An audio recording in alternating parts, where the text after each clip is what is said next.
பெரியாரை பேசி அதுக்கு ஒரு 4 பேர் ஆர்ப்பாட்டம் பண்ணி அதுக்கு நம்ம கட்சிக்காரங்க 4 பேர் போய் 2 பேர் சேர்ந்து கண்ணாடி உடைச்சு போலீஸ் ஸ்டேஷன்ல எஃப்ஐஆர் போட்டு அது 30 வருஷம் கோர்ட்டுக்கு ஏறி இறங்கி இப்ப உதாரணத்திற்கு இது இப்படி பாருங்க, இந்த விஷயத்தை திருப்பி இப்படி பார்ப்போம். பாரதிய ஜனதா கட்சியில் அண்ணன் ஹெச் ராஜா உட்பட பல மூத்த தலைவர்கள் பெரியார் அவர்களுடைய முரண்பாடுகளை மக்கள் மன்றத்தில் வச்சுக்கிட்டு இருக்காங்க. ஒரு லீடருக்கு ஒரு ஸ்டைல். நான் இந்த கட்சியினுடைய மாநில தலைவராக கட்சியினுடைய நிலைய தலைவர் என்ன சொல்றோம்னா, பெரியாருடைய முரண்பாடுகள் இருக்கு, அதை கோவிலுக்கு வெளியே ஒரு வாசகம் வச்சிருக்கீங்கன்னா அதை தூக்கி பொது இடத்துல வச்சிடறோம். பார்க்கறவங்க பாருங்க, பார்க்காதவங்க போங்க.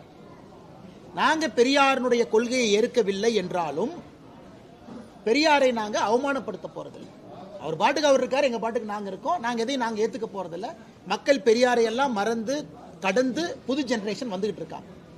இவர்களுடைய அரசியல் லாங்குவேஜ் இன்னைக்கு வேற, இது எங்களுடைய இது. இப்ப சீமான் அண்ணன் வேற ஒரு அப்ரோச் எடுத்திருக்காங்க, அது அவர் அப்ரோச். ஆனா பாரதிய ஜனதா கட்சி பெரியார் அவர்களை பற்றி பேசி இருக்கக்கூடியது கன்சிஸ்டன்டா தான் எங்க ஸ்டாண்ட் இருக்கு. மேபி டிஃபரன்ஸ் மாறி இருக்கலாம், இன்டென்சிட்டி மாறி இருக்கலாம். பெரியார் அவர்கள் முரண்பாடு இருக்கு, ஆனா பெரியாரை வச்சு நாங்க அரசியல் பண்ண விரும்பல, தாண்டி போயிட்டோம். பெரியாரை தாண்டி எப்போ நாங்க போயாச்சுங்க.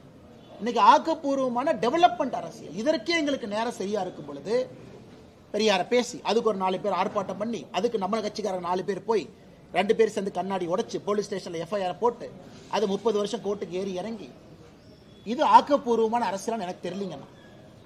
அண்ணன் சீமான் அவருடைய பாதை அவர் பாதை, எங்க பாதை எங்க பாதை. நாங்க ஆக்கப்பூர்வமா டெவலப்மெண்டல் பாலிடிக்ஸ் பேசுறேன். பேசல, நான் கல்வியை பத்தி பேசுறேன், பொருளாதாரத்தை பத்தி பேசுறேன், விஞ்ஞானத்தை பத்தி வேளாண் துறையை பத்தி தான் நாங்க பேசுறோம். எங்களுக்கு அது போதும் என்று நினைக்கின்றோம். மக்கள் அதை தான் விரும்புறாங்கன்னு நாங்க நினைக்கிறோம். ஆனால் நாங்கள் பெரியாரை தாண்டி எப்பொழுதே வெளியே வந்து விட்டோம். செய்திகளை உள்ளது உள்ளபடி தெரிந்து கொள்ள ரெஃப்ளெக்ட் நியூஸை சப்ஸ்கிரைப் பண்ணுங்க.